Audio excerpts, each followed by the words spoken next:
నమస్కారం, వార్తలకు స్వాగతం. ముందుగా ముఖ్యాంశాలు.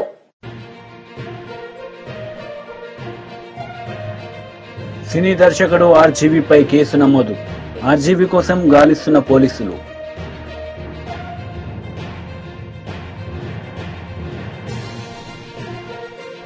మాజీ మంత్రి కాకాని గోవర్ధన్ ప్రెస్ మీట్, పలు అంశాలపై వివరణ.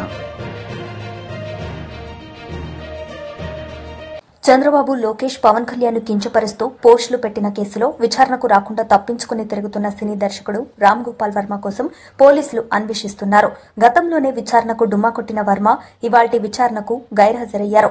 మరింత గడువు కావాలని కోరారు. 2 సార్లు నోటీసులు ధిక్కరించిన వర్మ అరెస్టుకు రంగం సిద్దం చేస్తున్నారు. హైదరాబాద్లోని ఆర్జీవీ డెన్కు వెళ్లారు. మొబైల్ ఫోన్ స్విచ్ ఆఫ్ చేసిన వర్మ అందుబాటులోకి రాలేదు. హైదరాబాద్లో ఉన్నట్లు పోలీసులు అనుమానిస్తున్నారు. మంగళగిరి ప్రజల కోసం ప్రజా దర్బార్లో మంత్రి లోకేష్ పాల్గొన్నారు. ఈ సందర్భంగా ప్రజలను ఉద్దేశించి ఆయన మాట్లాడారు.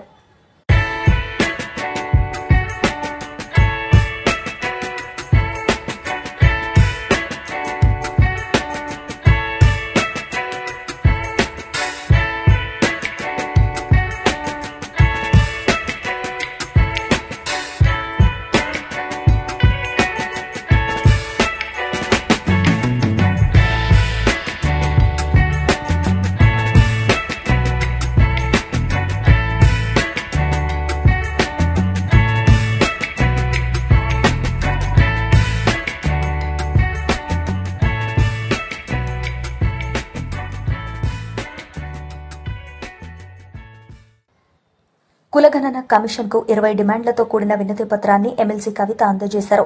మాసబ్ ట్యాంక్లోని కార్యాలయంలో కమిషన్ చైర్మన్ వెంకటేశ్వరరావుకు 35 పేజీలతో కూడిన వినతి పత్రాన్ని కవిత అందజేశారు. కులగణన చేపట్టబోమని బీజేపీ సుప్రీంకోర్టుకు అఫిడవిట్ ఇచ్చిందన్న కవిత, కులగణనకు వ్యతిరేకమని బీజేపీ చాలాసార్లు చెప్పిందన్నారు. కామారెడ్డి డిక్లరేషన్లో కాంగ్రెస్ ఎన్నో హామీలు ఇచ్చిందన్న ఆమె కామారెడ్డి డిక్లరేషన్ను అమలు చేయాలని బీఆర్ఎస్ డిమాండ్ చేస్తుందన్నారు. Thank you so much. ధన్యవాదాలు సార్, మాకు అవకాశాలు ఇచ్చినందుకు. తెలంగాణ జాగృతి అనే సంస్థ దాదాపు 2 దశాబ్దాల నుంచి వివిధ రకాల కార్యక్రమాలు చేస్తూ తెలంగాణ ప్రజలకు సంబంధించిన అనేక అంశాలను హైలైట్ చేస్తూ వచ్చాం సార్. నేషనల్ వైడ్ ఉన్నటువంటి ఇష్యూస్ ని కూడా టేకప్ చేశాం. తెలంగాణ సొసైటీలో ఉన్నటువంటి డౌన్ ట్రాడన్ సెక్షన్స్ కి సంబంధించిన ఇష్యూస్, అది ఎస్టీ చెంచులకు సంబంధించి ఇష్యూస్ అయినా, దళితులకు సంబంధించి ఇష్యూస్ అయినా, మహిళలకు సంబంధించిన ఇష్యూస్ అయినా కంటిన్యూస్ గా టేకప్ చేస్తూ వచ్చాం సార్. అదే కోవలో మహిళా రిజర్వేషన్ కోసం దేశవ్యాప్తంగా రాజకీయాలలో మహిళలకు రిజర్వేషన్ ఉండాలన్న అంశం మీద ఢిల్లీలో 16 జాతీయ పార్టీలను ఒక దగ్గరికి తీసుకొచ్చి ఢిల్లీలో ఉద్యమాలు చేయడం జరిగింది. ఆ సందర్భంగా మా ముందు ఒక ప్రశ్న వచ్చింది. మహిళలు అనేటటువంటి విషయం మాట్లాడినప్పుడు మరి దేశంలో సగభాగం ఉన్నటువంటి మహిళలకు, అందులో సగభాగం ఉన్నటువంటి బీసీ మహిళలకు ప్రాతినిధ్యం ఇవ్వాలి కదా, మరి మీ స్టాండ్ ఏంటి అని అడిగినప్పుడు మేము ఖరాఖండిగా కుండబద్దలు కొట్టినట్టుగా బీసీ కోటా ఉండాల్సిందే, ఉప కోటా ఉండాల్సిందే మహిళా రిజర్వేషన్ లో అని చెప్పి మేము బలంగా వినిపించడం జరిగింది.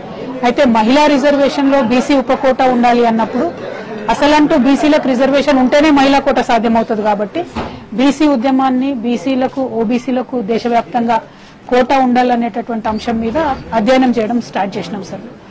చేసి అంటే వివిధ కమిషన్లు, కాలేకర్ కమిషన్ దగ్గర నుంచి ఇప్పటి వరకు వచ్చినటువంటి తమర్ కమిషన్ తో సహా అన్నిటినీ కూడా కూలంకుషంగా చర్చించి దాంతోపాటు కమ్యూనిటీ ఫీడ్బ్యాక్ దేశవ్యాప్తంగా తీసుకోవాలనేటటువంటి ఒక ఎజెండా పెట్టుకున్నాం సార్.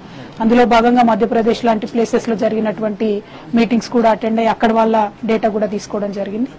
తర్వాత తెలంగాణ వ్యాప్తంగా కూడా ప్రతి జిల్లా తిరిగి యునైటెడ్ పూలే ప్రింట్ అనే ఆర్గనైజేషన్ తో బీసీ మేధావులందరితోనే ఒక సంఘం ఆవిర్భవించింది. భారత జాగృతి, తెలంగాణ జాగృతి ఆధ్వర్యంలో మేము కూడా అన్ని జిల్లాలు తిరగడం జరిగింది. తిరిగినటువంటి సందర్భంలో చాలా పాయింట్స్ హైలైట్ గా చాలా మంది బీసీ మేధావులు, ఇంటెలెక్చువల్ షేర్ చేసుకున్నారు. అందులో ప్రధానంగా మా దృష్టికి వచ్చినటువంటి అంశం ఏంటంటే, రాజ్యాంగంలో బీసీ కులాలు అన్నటువంటి అంశం చెప్పకుండా బ్యాక్వర్డ్ క్లాసెస్ అనేటటువంటి అంశాన్ని చెప్పారు. అక్కడి నుండే మాకు ఇబ్బంది స్టార్ట్ అయింది. అక్కడ ఒక అంబిగ్యూటీ ఏదైతే కాన్స్టిట్యూషన్ లో క్లాసెస్ వర్సెస్ కాస్ట్ ఉందో దాని ద్వారా కోర్టులోకి వెళ్లేటటువంటి పరిస్థితి, ప్రతి అంశం, ప్రతి నిర్ణయం ఏ గవర్నమెంట్, రాష్ట్ర ప్రభుత్వం తీసుకున్నా, కేంద్ర ప్రభుత్వం తీసుకున్నా అది లిటిగేషన్ కి దారి తీసేటటువంటి పరిస్థితి కనబడుతుంది. రాజ్యాంగ సవరణ జరగాలనేటటువంటిది ప్రప్రథమంగా అన్ని చోట్ల వినిపిస్తున్నటువంటి డిమాండ్ సార్. సరే, రాజ్యాంగ సవరణ జరగాలి అని అంటే అత్యధిక మెజారిటీ ఉన్నటువంటి పార్టీలు ఉన్నప్పుడు అది సాధ్యపడుతుంది. అనేటటువంటి అంశం మీద కూడా భిన్నమైనటువంటి అభిప్రాయాలు వచ్చినాయి సార్. సో మా ఫస్ట్ రిక్వెస్ట్ ఏంటంటే సార్, బీసీ కమిషన్ గా తమరు కేంద్ర ప్రభుత్వానికి దయచేసి రాజ్యాంగ సవరణ కోసం తెలంగాణ వ్యాప్తంగా వస్తున్నటువంటి డిమాండ్ ను మా వాణిని మీ వాణిగా కేంద్ర ప్రభుత్వానికి సిఫార్సు చేయవలసిందిగా ఒకటి కోరుతా ఉన్నాం సార్. రెండవది, విద్యా ఉద్యోగాలలో 27% రిజర్వేషన్ వస్తుందని మనం సగర్వంగా చెప్పుకుంటున్నప్పటికీ including UPSC any central government post లో 7-8% ఎక్కువ బీసీలు లేరు అనేటటువంటి డేటా రిపీటెడ్ గా రాజ్యసభలో లోక్సభలో కేంద్ర ప్రభుత్వమే ఇస్తూ వచ్చింది సార్. ఎస్పెషలీ యూపీఎస్సీలో అయితే 5% కూడా దాటడం లేదు sir. Where you can govern అని మనం అనుకుంటామో అటువంటి పొజిషన్స్ లో బీసీల సంఖ్య దాటడం లేదు sir.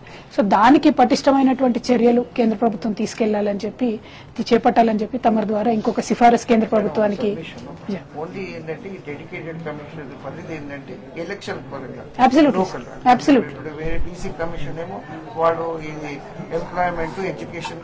Absolutely, I totally understand sir. కాకపోతే ఏ వేదిక ఉన్నా ఆ వేదికను వాడుకొని కేంద్ర రాష్ట్ర ప్రభుత్వాలకు మీలాంటి ఒక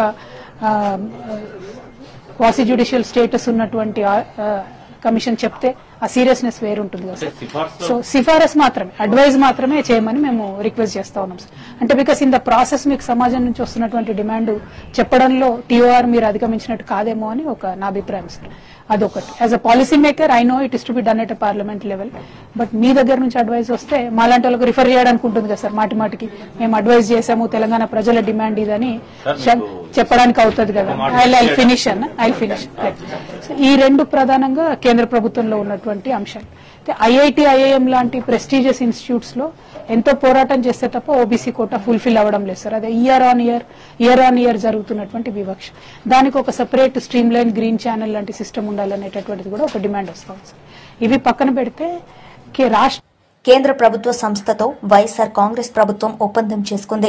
అదానితో ఒప్పందం జరగలేదని మాజీ మంత్రి కాకాని గోవర్ధన్ రెడ్డి స్పష్టం చేశారు. ఈ విషయంలో కూటమి ప్రభుత్వం దుష్ప్రచారాలు ఆపాలని హితవు పలికారు. 9,000 మెగావాట్స్ విద్యుత్ ని ఇస్తామని సెఖీ నాటి రాష్ట్ర ప్రభుత్వానికి లేఖ రాసింది. విద్యుత్ ఛార్జీలు కూడా తగ్గుతాయని ప్రభుత్వం భావించి ఈ ఒప్పందాన్ని చేసుకుంది. 2014-19 మధ్య యూనిట్ ధర 6.90 రూపాయల పైసలకి చంద్రబాబు కొనుగోలు చేస్తే మా హయాంలో 2.49 పైసలకే ఒప్పందం చేసుకున్నామని వెల్లడించారు. ఇదే చంద్రబాబు నాయుడిని, ప్రతిపక్షాలని, ఈనాడు పేపర్ని, మిగతా మీడియాలని ఒకవేళ ₹2.49 వాళ్ళు కరెంట్ ఇస్తామని చెప్పినప్పుడు దాన్ని తీసుకోకుండా కానీ ఉండుంటే యూనిట్ రేటు ఈరోజు ఏం రాసినవాళ్ళు మీరు? ఆ రోజు ₹2.49 ఇస్తాననింది అది కేంద్ర ప్రభుత్వ సంస్థ. అయినా మీరు లాలుచిపడి రకరకాలైనటువంటి వాటితో మీరేదో ముడుపులు ఆశించి దానిని తీసుకోలేదు కాబట్టి పెద్ద తప్పు చేశారని చెప్పి గొగ్గోలు పెట్టేటువంటి వాళ్ళు. అంటే మీరు ఏదైనా మాట్లాడతారు, నరవలేనటువంటి నాలుక మడతేసి మాట్లాడతారు, తిప్పి మాట్లాడతారు, తిరగేసి మాట్లాడతారు. చంద్రబాబుకి, తెలుగుదేశం పార్టీకి అలవాటు, ఆనవాయితీ. వాళ్ళ తానా అంటే తందానా అన్నట్టుగా కొన్ని పత్రికలు, మీడియాలు దానిని ఏదో ఒక విధంగా ఈరోజు వాటిని ప్రజల్లోకి ఏ విధంగా దుర్మార్గంగా తీసుకువెళ్ళాలనేటువంటి ఆలోచన. నేను అడుగుతున్నాను, ఆ రోజు ఉచితంగా ఇస్తే ఈరోజు మీరు ప్రశ్నిస్తున్నారు.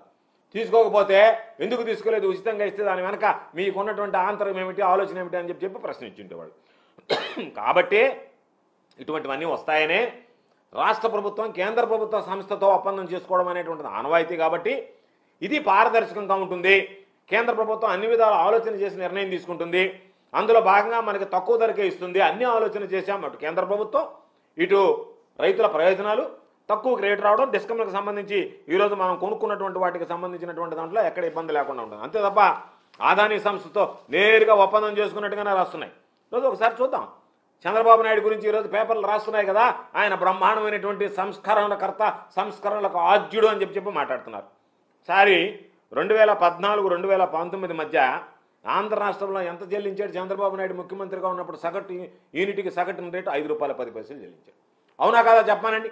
ఈనాడు పత్రికను చెప్పానండి, చంద్రబాబు నాయుడిని చెప్పానండి, తెలుగుదేశం పార్టీని మాట్లాడమనండి. ఆ రోజు మీరున్నటువంటి హయాంలో 2014-2019 మధ్య మీరు కొనుగోలు చేసినటువంటి యూనిట్ రేట్ ఎంత, విద్యుత్ యూనిట్ ధర ఎంత? ₹5.10 కాదా? అటువంటిది ఈరోజు ₹2.49 వస్తే ప్రభుత్వానికి దాదాపుగా ₹2.61, ఈరోజు ₹2.60 ప్రభుత్వానికి ఆదాయం వస్తుంటే దాని మీద రకరకాలైనటువంటి కథనాలు మాట్లాడతా 2014-19 మధ్య ఉన్నవాడు ఎవరు? The great corruption king Chandrababu Naidu గారు కదా? ఆయన ముఖ్యమంత్రిగా లేడా? ఆయన ముఖ్యమంత్రిగా ఉన్నప్పుడు కదా ఈ ₹5.10 లెక్కన కరెంటు కొనుగోలు చేసింది యూనిట్ ధరకి? కాబట్టి ఈరోజు ఒకసారి చూస్తాం, ఆయన హామీలో జరిగినటువంటి ఘనకార్యాలు కూడా చూద్దాం. ఎందుకంటే ఈరోజు మాట్లాడుతున్నారు కదా ఏంటి అని చెప్పి సోలార్కి సంబంధించి 2014 వరకు ఆంధ్ర రాష్ట్రానికి సంబంధించి 11 పీపీఏలు ఉన్నాయి, పవర్ పర్చేజ్ అగ్రిమెంట్స్ 11 ఉన్నాయి.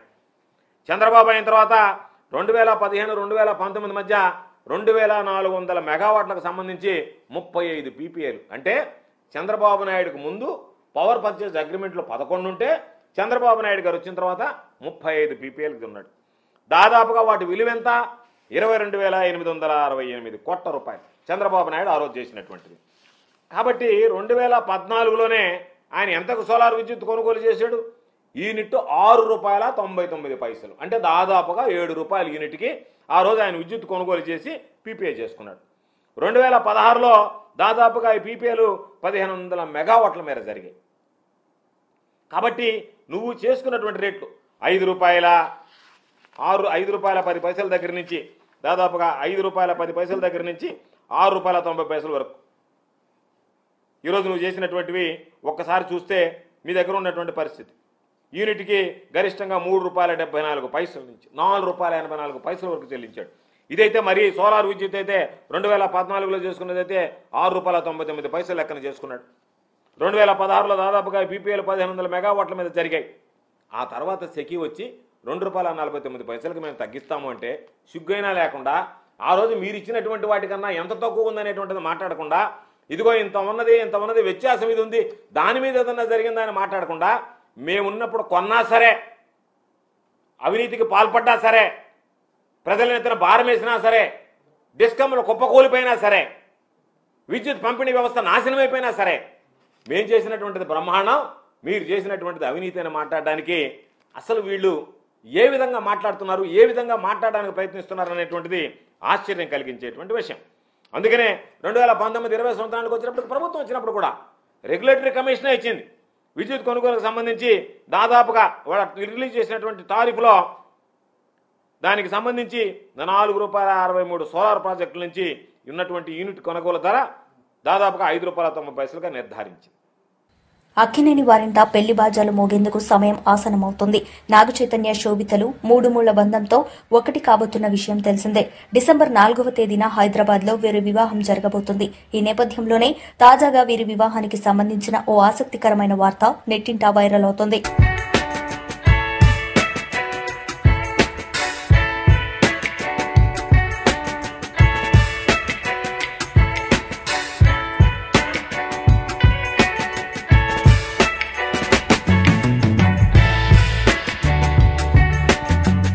దేశీయ స్టాక్ మార్కెట్ సూచీలు భారీ లాభాల్లో ప్రారంభమయ్యాయి. అంతర్జాతీయ సంకేతాలు మహారాష్టలో ఎన్డీఏ విజయం సహా గత వారం నష్టాల నుంచి కొంత రికవరీ కనిపించడంతో సూచీలు సానుకూలంగా స్పందించాయి. సెన్సెక్స్ 1260 పాయింట్లు పెరిగి ఆ తర్వాత కాస్త దిగొచ్చింది. నిఫ్టీ సుమారు 400 పాయింట్లు పెరిగింది. డాలర్తో రూపాయి మారకం విలువ 84.35 వద్ద కొనసాగుతోంది. ఇక అదానీ ఎంటర్ప్రైజెస్ లాభాల్లో ట్రేడింగ్ మొదలుపెట్టింది. గత వారం గౌతమ్ అదానీపై అమెరికాలో కేసు నమోదు కావడంతో భారీగా పతనమైన ఈ స్టాక్ నేడు స్వల్పంగా కోలుగొంది. లగచర్ల బాధితులకు అండగా మహబూబాబాద్ జిల్లా కేంద్రంలో బారస మహాధర్నా కొనసాగుతోంది. మహాధర్నాకు భారస కార్యనిర్వాహక అధ్యక్షుడు మాజీ మంత్రి కేటీఆర్ హాజరయ్యారు. హైదరాబాద్ నుంచి రోడ్డు మార్గంలో మహబూబాబాద్ జిల్లా కేంద్రానికి చేరుకున్న ఆయనకు పార్టీ కార్యకర్తలు, నేతలు ఘన స్వాగతం పలికారు. అనంతరం మహాధర్నాలో పాల్గొన్న కేటీఆర్ తెలంగాణ ఉద్యమంలో మానుకోటకు ప్రత్యేక స్థానం ఉందని అన్నారు. ఇలా జులుం చేసే ప్రయత్నం చేస్తా ఉన్నాడు. మమ్మల్ని అన్నాడు, మాకు డీజీపీ గారికి ఫోన్ చేస్తే మానుకోటలో ధర్నా ఉన్నది, మా గిరిజన అన్నదమ్ముల కోసం, మా గిరిజన రైతుల కోసం, మా ఆడబిడ్డల కోసం, ఎవరినైతే మీరు ఇవాళ జైల్లో పెట్టినరో 30 మంది రైతులను వాళ్లకు సంఘీభావంగా మానుకోటలో ఉండే మా బంజారా అన్నదమ్ములు కదులుతున్నారు అంటే ఆయన అంటాడు, డీజీపీ గారు అయిపోయింది కదా లగచర్ల, ఇక్కడెందుకు అంటాడు, మానుకోటలో ధర్నా ఎందుకు అంటాడు.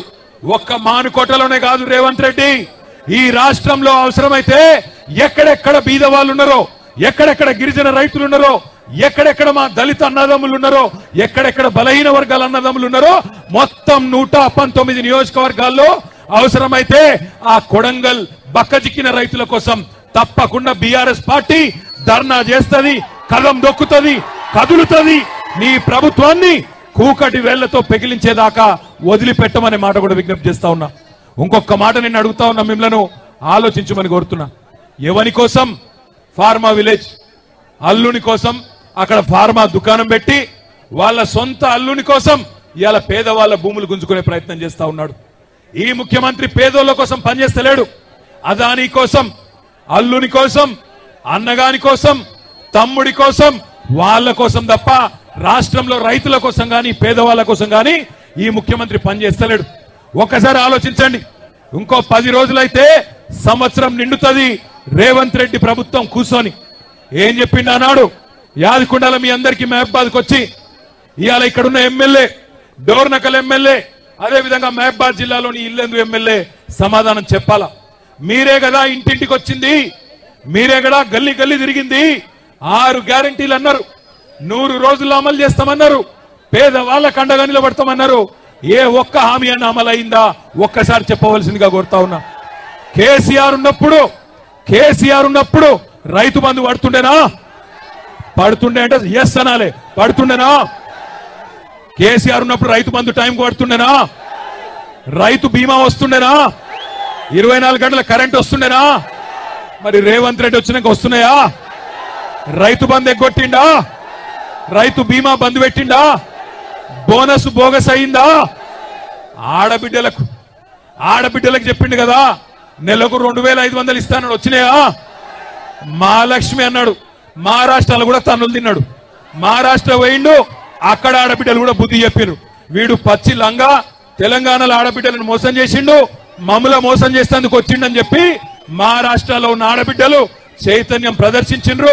కాంగ్రెస్ పార్టీని తన్ని ఎలగొట్టిండ్రు. నేను మిమ్మల్ని కోరేది ఒకటే, మానుకోటలో ఇక్కడికి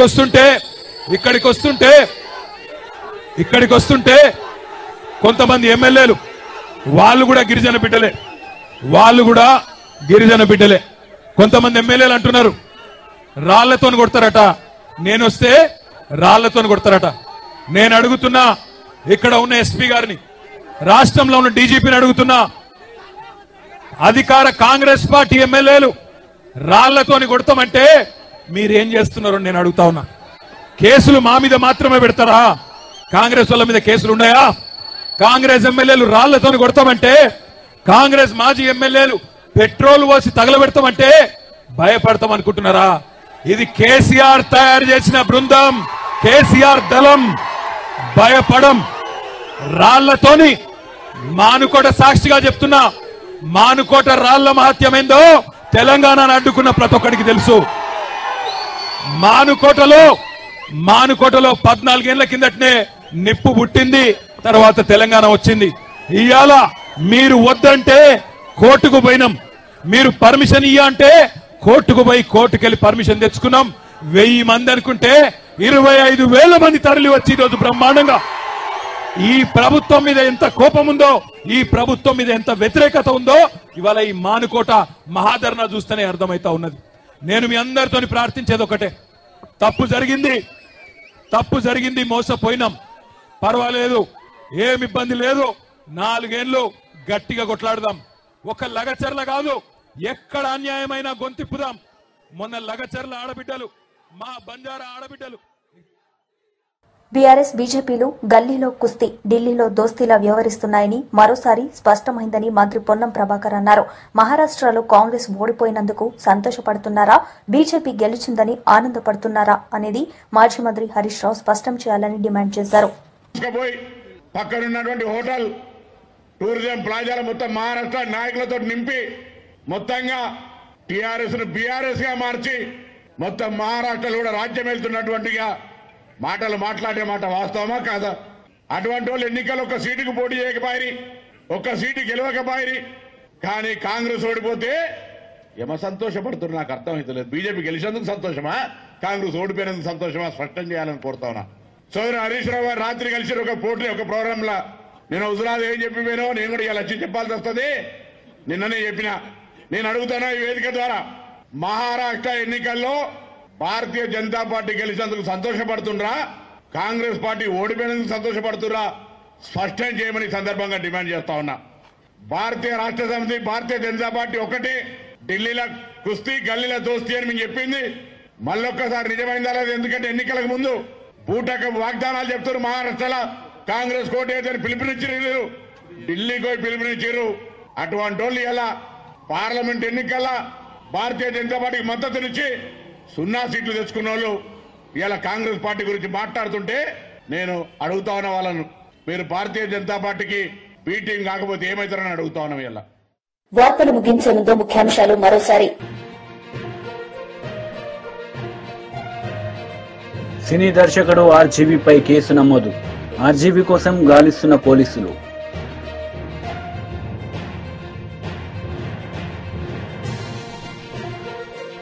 మాజీ మంత్రి కాకాని గోవర్ధన్ ప్రెస్ మీట్, పలు అంశాలపై వివరణ.